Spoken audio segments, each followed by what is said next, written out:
یہ دور 19ویں صدی کا دور تھا جب پوری دنیا میں اسلام زوال کی پستیوں کی طرف لڑک رہا تھا۔ ہندوستان مسلمانوں کے ہاتھوں سے نکل چکا تھا اور 1857 کی جنگ آزادی کے بعد سے مسلمانوں کی حالت بد سے بدترین ہوتی چلی جا رہی تھی۔ یہی صورتحال خلافت عثمانیہ کی تھی، جو مرد بیمار کی مانند اپنا آخری زمانہ دیکھ رہی تھی۔ عرب، ایشیا، وسطی ایشیا، افریقہ، الغرض ہر جگہ ایسی تاریکی تھی کہ ہاتھ کو ہاتھ سجھائی نہ دیتا تھا۔ ایسے حالات میں حالی نے نوحہ لکھا اور اس سے پوری فضا گونج اٹھی۔ اے خاصائے خاصان رسول، وقت دعا ہے، امت پہ تیری آ کے عجب وقت پڑا ہے۔ ایسے میں ایک بزرگ جن کا تعلق کشمیر کے سپر و برہمن نسل سے تھا، جس کی ایک جد نے غازی اورنگزیب عالمگیر کے عہد میں اسلام قبول کیا تھا، تاریخ لکھتی ہے کہ 18ویں صدی کے آخر اور 19ویں صدی کے اوائل میں اس بزرگ کا خاندان کشمیر سے ہجرت کر کے سیال کوٹ پہنچا اور محلہ کھیتیا میں آباد ہوا تھا۔ رات کے پچھلے پہر یہ بزرگ ایک حیرت انگیز خواب دیکھتے ہیں۔ بزرگ دیکھتے ہیں کہ ایک لق و دق میدان ہے جہاں پر سفید کبوتر براق فضا میں چکر لگا رہا ہے۔ یہ کبوتر کبھی اتنا نیچے اتر آتا ہے کہ ابھی زمین کی قسمت جاگی، اور کبھی ایسی اونچائی پکڑتا ہے کہ تارا بن کر آسمان سے جڑ جاتا ہے۔ لوگوں کا ایک ہجوم ہاتھ اٹھا اٹھا کر اسے پکڑنے کے لیے کوشاں ہے۔ سب کے سب دیوانے ہو رہے ہیں، مگر یہ ہے کہ کسی کے ہاتھ نہ آیا۔ کچھ وقت گزرا ہی تھا کہ اس کبوتر نے غوطہ لگایا اور اس بزرگ کی جھولی میں آن گرا، اور جیسے ہی وہ ان کی جھولی میں گرا، کیا دیکھتا ہے کہ آسمان سے زمین تک ایک قوس بن گئی۔ جب وہ بزرگ خواب سے بیدار ہوا تو اپنے دل کو اس یقین کے ساتھ بھرا ہوا پایا کہ خدا اسے ایک بیٹا عطا کرے گا جو دین اسلام میں بڑا نام پیدا کرے گا۔ اصل میں یہ بزرگ شیخ نور محمد تھے، اور اس خواب کی تعبیر علامہ اقبال کی ولادت کی صورت میں سامنے آئی، جب اقبال نے 9 نومبر 1877 بمطابق 3 ذی القعدہ 1294 ہجری کو برطانوی ہندوستان کے شہر سیال کوٹ میں شیخ نور محمد کے گھر پیدا ہوئے۔ شیخ نور محمد آپ کے والد اور آپ کی والدہ امام بی بی نے آپ کا نام محمد اقبال رکھا۔ محمد اقبال کے دادا کا نام سہج رام سپرو تھا۔ دیندار آدمی ہونے کے باعث آپ دینی تعلیم کو ہی بیٹے کے لیے کافی سمجھتے تھے، لہٰذا اقبال کو مولانا ابو عبداللہ غلام حسن، جو اس وقت کے محلہ شوالہ کی مسجد میں درس دیا کرتے تھے، کی شاگردی میں دے دیا گیا۔ اقبال کی ابتدائی تعلیم کا آغاز یہیں سے ہوا۔ حسب دستور قرآن پاک کی تعلیم سے ابتدا ہوئی اور یہ سلسلہ تقریباً سال بھر تک چلتا رہا، مگر مولانا سید میر حسن، جو اسلامی علوم میں ماہر ہونے کے ساتھ ساتھ ادبیات، معقولات، لسانیات اور ریاضیات کے بھی ماہر مانے جاتے تھے، ان کے مسلسل اصرار پر اقبال کو جدید علوم سے روشناس کروانے کے لیے مولانا کے سپرد کر دیا گیا۔ ان کا مکتب شیخ نور محمد کے گھر کے قریب ہی کوچہ میر حسام الدین میں تھا۔ یہاں اقبال نے اردو، فارسی اور عربی ادب جیسے جدید علوم سیکھنا شروع کیے۔ جب مولانا میر حسن نے اسکاچ مشن اسکول میں پڑھانا شروع کیا تو اقبال نے بھی وہیں داخلہ لے لیا، اور اسی اسکول سے 6 مئی 1893 کو میٹرک کا امتحان اعلیٰ نمبروں سے پاس کیا۔ فرسٹ ڈویژن حاصل کرنے کے ساتھ ساتھ تمغہ اور وظیفہ بھی حاصل کیا۔ 1895 میں اقبال نے مرے کالج سیال کوٹ سے ایف اے کا امتحان پاس کیا اور مزید تعلیم کے لیے لاہور آ گئے۔ 1898 میں بی اے کا امتحان پاس کیا۔ بی اے میں آپ نے انگریزی، فلسفہ اور عربی جیسے مضامین کا انتخاب کیا۔ مارچ 1899 میں ایم اے فلسفہ کا امتحان پاس کیا اور پنجاب بھر میں اول آئے۔ اعلیٰ تعلیم کے حصول کے لیے 25 دسمبر 1905 کو انگلستان روانہ ہو گئے۔ وہاں پر کیمبرج یونیورسٹی سے بار ایٹ لا کی ڈگری حاصل کی اور پھر جرمنی کی میورخ یونیورسٹی سے پی ایچ ڈی کی ڈگری حاصل کی اور جولائی 1908 کو ممبئی سے ہوتے ہوئے رات دہلی پہنچے، یعنی یوں آپ کی وطن واپسی ہوئی۔ اقبال کو مولانا ابو عبداللہ غلام حسن، مولانا سید Mir Hasan, Maulana Faiz ul-Hasan Saharanpuri, professor W Arnold, professor Browne, White, McTaggart, sir Abdul Qadir ward اور نکلسن جیسے اساتذہ سے استفادہ کرنے کا شرف حاصل رہا۔ درس و تدریس کے حوالے سے اقبال 13 مئی 1899 کو اورینٹل کالج میں میکلوڈ عربک ریڈر مقرر ہوئے اور 4 سال اپنے عہدے پر برقرار رہے۔ 1903 میں گورنمنٹ کالج میں انگریزی کے پروفیسر مقرر ہوئے اور بعد میں فلسفے کے شعبے کو اپنایا۔ اسی طرح لندن کے قیام کے دوران اسلامی تصوف، مسلمانوں کا اثر تہذیب یورپ، اسلامی جمہوریت، اسلام اور عقل انسانی جیسے بے شمار موضوعات پر لیکچروں کا سلسلہ جاری رکھا، مگر بدقسمتی سے ان کا کوئی بھی ریکارڈ نہیں ملتا۔ چند ماہ لندن یونیورسٹی میں عربی کے پروفیسر بھی رہے۔ 1908 کو مجلس عامہ کے رکن منتخب ہوئے اور 1908 میں ہی چیف کورٹ پنجاب میں وکالت کا آغاز کیا۔ اسی طرح 10 مئی 1910 گورنمنٹ کالج لاہور میں عارضی پروفیسر کی حیثیت سے فلسفہ پڑھایا تو 18 مارچ سے 28 مارچ 1910 تک حیدرآباد دکن میں مقیم رہے۔ 31 دسمبر 1910 کو گورنمنٹ کالج سے مستعفی ہوئے اور اسی طرح پنجاب، علی گڑھ، الہ آباد، ناگپور اور دہلی یونیورسٹی کے متہمین مقرر رہے۔ ایک خاص عرصہ تک بیت العلوم حیدرآباد دکن کے لیے پرچے مرتب کرتے رہے تو 2 مارچ 1910 کو پنجاب یونیورسٹی کے فیلو نامزد کیے گئے۔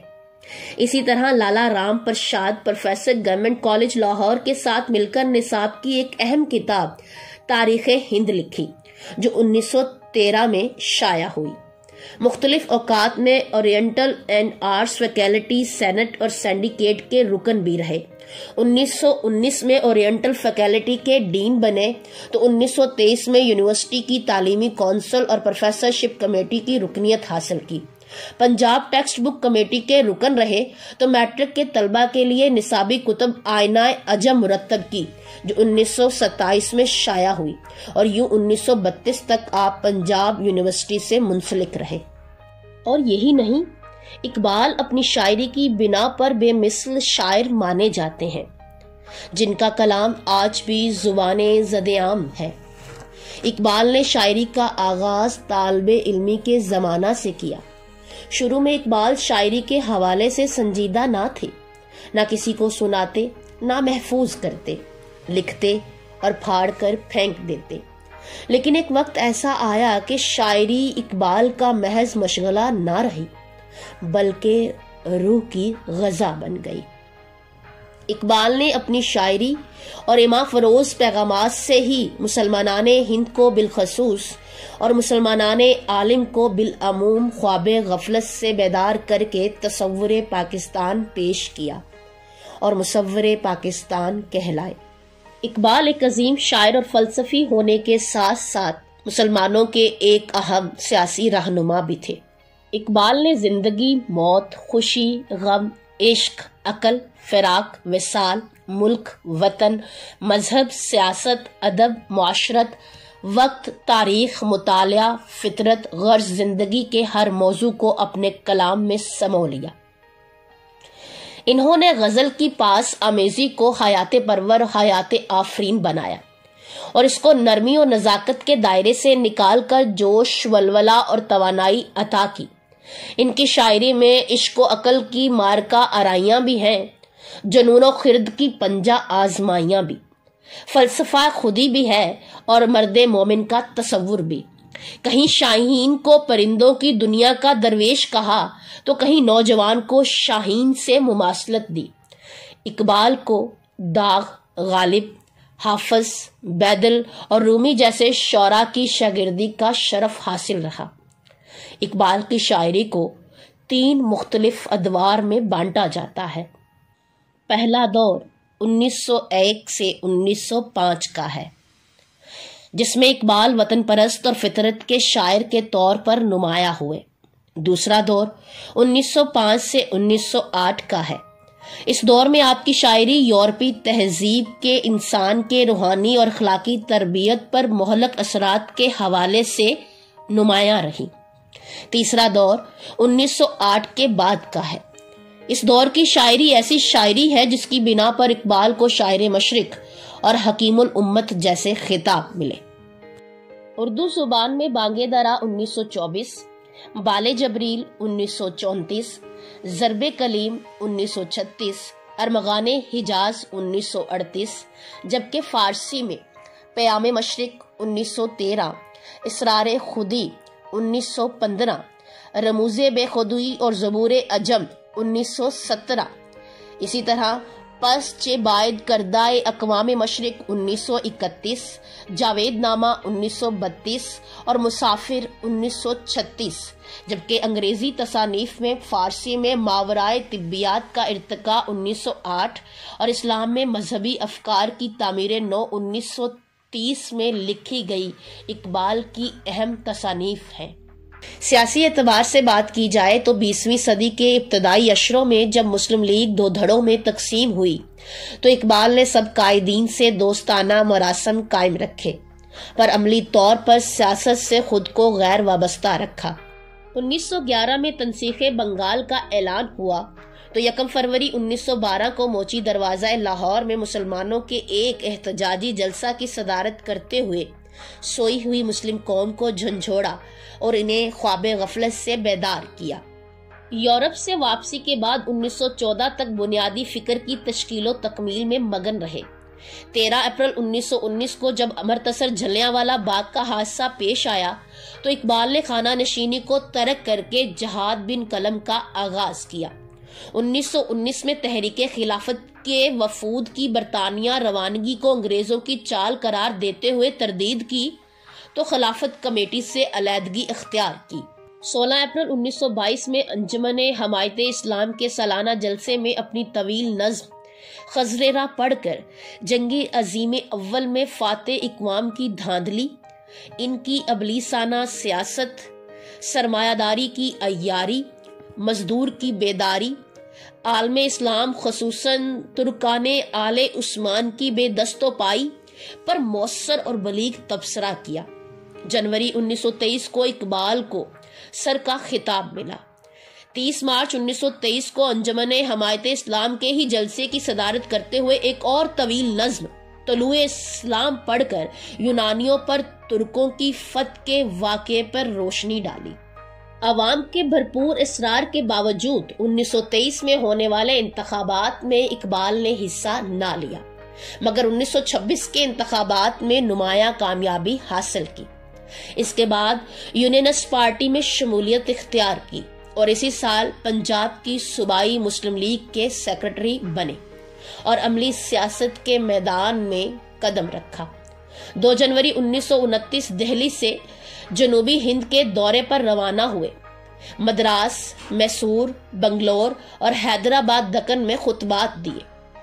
1929 میں افغانستان کے ساتھ عملی تعلقات بڑھائے اور مختلف ذرائع سے جنرل نادر خان کی امداد کی، تو اسی طرح 1929 میں ہی ایک جلسہ کی صدارت کرتے ہوئے مسجد اقصی کے واقعے کی پرزور مذمت کی۔ 1930 میں مسلم لیگ کے سالانہ اجلاس کی صدارت کرتے ہوئے خطبہ الہ آباد دیا اور ایک الگ مسلم ریاست کا تصور پیش کیا۔